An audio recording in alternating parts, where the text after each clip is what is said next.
Let me talk about some of the major technologies we need to develop for the journey to Mars. Going to Mars is really hard, so it's going to take a lot of innovation to make these missions possible. Some of the key challenges are keeping the crew alive in deep space for missions that might last over 1,000 days. It's developing entry, descent, and landing technologies that will allow us to land large payloads on the surface of Mars.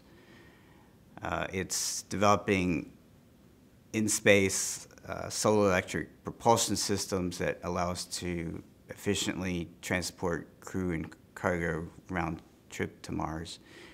And we think in situ resource utilization, which is using local resources to produce water and oxygen and propellants, is essential because we can live off the land. We don't have to bring all those consumables with us from Earth, which is prohibitively expensive.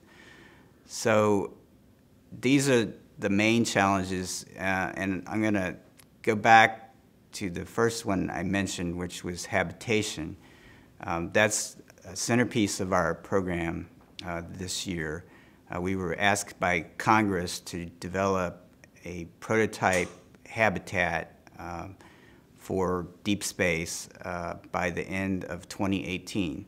So we really had to scramble. We're trying to develop habitat concepts from different industry providers. We issued a competitive solicitation, a broad agency announcement called Next Step that will allow us to work closely with our industry partners. A unique feature of those partnerships is that industry must contribute at least 30% of their own funds to the development of these systems. And the reason industry might want to do that is because they can leverage the same technologies they're developing for NASA, for deep space habitats, and apply those technologies for commercial habitats in low Earth orbit, which we think is going to be the next step beyond the space station of having human presence in space. We'll have these crew-tended habitats that are owned and operated by private companies. They can sell space to researchers or people from another space agency who may not have a large program of their own. So it's like time-sharing a condo where the company provides the basic habitat and the life support and logistics services. We're trying to put a habitat in orbit around the moon using the Proving Ground of Cislunar Space in the next decade. We're looking at both commercial partners and international partners to help us with that. And initially, the habitat would allow Orion which would dock with the habitat, to have a mission duration of about 60 days. But as we evolve life support capabilities and logistics and resupply capabilities, we want to achieve a mission duration of about a year.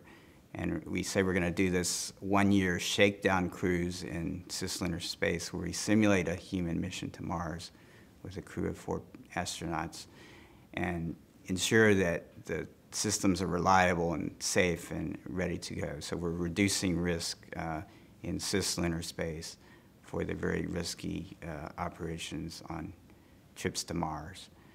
And so that's a big element of our program right now.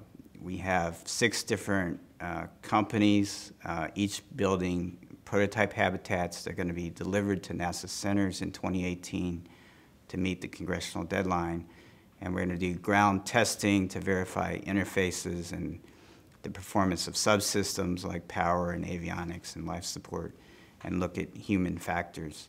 And then from these 6 ideas being developed independently by different companies, we're going to establish a government reference architecture for the habitat, and we're going to use that in the next phase to issue procurements for the flight system.